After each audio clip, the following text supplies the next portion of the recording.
2026-এর প্রথম দফার বিধানসভা নির্বাচনে বিভিন্ন জায়গা থেকে কিন্তু সকাল থেকে নির্বিঘ্নেই মোটামুটি ভোট গ্রহণ পর্ব চলছে বলে মনে করা হচ্ছে। বেশ কিছু বুথে অবশ্য ইভিএম মেশিন খারাপ হওয়ার খবরও উঠে এসেছে, কিন্তু যথাযথভাবে বলা যেতেই পারে এখনো পর্যন্ত কোথাও কোনো অশান্তকর পরিস্থিতির সৃষ্টি হয়নি এবং এই গণতন্ত্রের শ্রেষ্ঠ উৎসবে সামিল হয়েছেন মানুষ।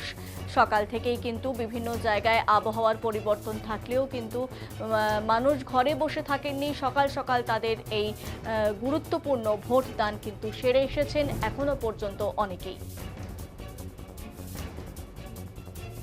সকালবেলা হরিশ্চন্দ্রপুরের বিজেপি প্রার্থী রতন দাস মণিপুর প্রাথমিক বিদ্যালয়ে 146 নম্বর বুথে নিজের ভোট দেন।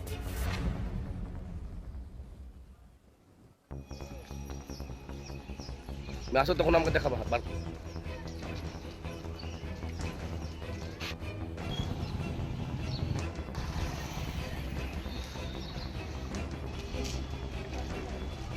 কি জানাচ্ছেন বিজেপি প্রার্থী রতন দাস, শুনবো।